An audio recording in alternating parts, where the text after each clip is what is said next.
Silence Dogood, letter number 14, October 8th, 1722. Earum causarum quantum quae valeat, videamus. Cicero. To the author of the New England Courant, Sir, it often happens that the most zealous advocates for any cause find themselves disappointed in the first appearance of success in the propagation of their opinion, and the disappointment appears unavoidable when their easy proselytes too suddenly start into extremes and are immediately filled with arguments to invalidate their former practice. This creates a suspicion in the more considerate part of mankind that those who are thus given to change neither fear God nor honor the king. In matters of religion, he that alters his opinion on a religious account must certainly go through much reading, hear many arguments on both sides, and undergo many struggles in his conscience before he can come to a full resolution. Secular interest will indeed make quick work with an immoral man, especially if, notwithstanding the alteration of his opinion, he can, with any appearance of credit, retain his immorality. But by this turn of thought, I would not be suspected of uncharitableness to those clergymen at Connecticut who have lately embraced the established religion of our nation, some of whom I hear made their professions with a seriousness becoming their order.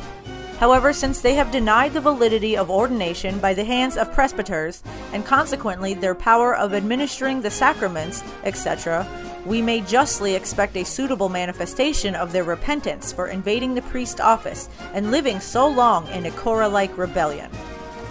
All I would endeavor to shew is that an indiscreet zeal for spreading an opinion hurts the cause of the zealot.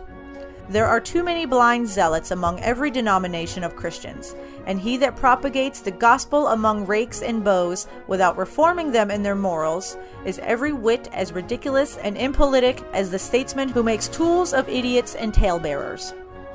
Much to my present purpose are the words of two ingenious authors of the Church of England, though in all probability they were tainted with Whiggish principles, and with these I shall conclude this letter. Quote, I would, says one, have every zealous man examine his heart thoroughly, and, I believe, he will often find that what he calls a zeal for his religion is either pride, interest, or ill nature. A man who differs from another in opinion sets himself above him in his own judgment, and in several particulars pretends to be the wiser person. This is a great provocation to the proud man, and gives a keen edge to what he calls his zeal. And that this is the case very often, we may observe from the behavior of some of the most zealous for orthodoxy, who have often great friendships and intimacies with vicious immoral men, provided they do but agree with them in the same scheme of belief.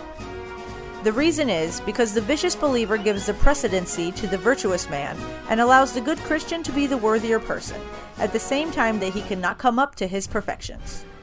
This we find exemplified in that trite passage which we see quoted in almost every system of ethics, though upon another occasion. Video meliore proboque deteriora sequor. On the contrary, it is certain, if our zeal were true and genuine, we should be much more angry with a sinner than a heretic, since there are several cases which may excuse the latter before his great judge, but none which can excuse the former. I have, says another, found by experience that it is impossible to talk distinctly without defining the words of which we make use. There is not a term in our language which wants explanation so much as the word church. One would think when people utter it, they should have in their minds ideas of virtue and religion, but that important monosyllable drags all the other words in the language after it, and it is made use of to express both praise and blame, according to the character of him who speaks it. By this means, it happens that no one knows what his neighbor means when he says such a one is for or against a church.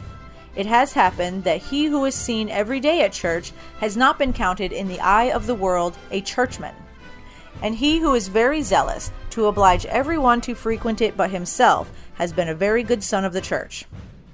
This prepossession is the best handle imaginable for politicians to make use of, for managing the loves and hatreds of mankind to the purposes of which they would lead them.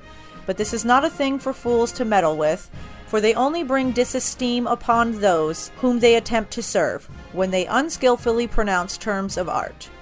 I have observed great evils arise from this practice, and not only the cause of piety, but also the secular interest of clergymen, has extremely suffered by the general unexplained signification of the word church." Unquote.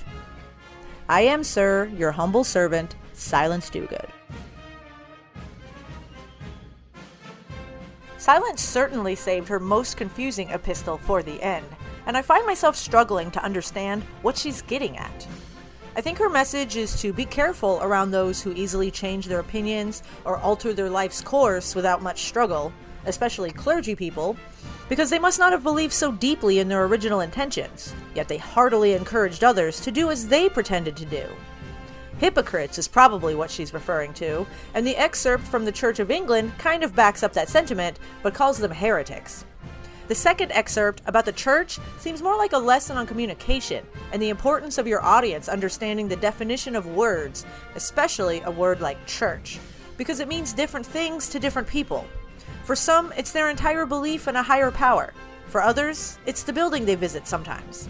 And without clarification, messages can be interpreted very differently than intended. Perhaps that is the message.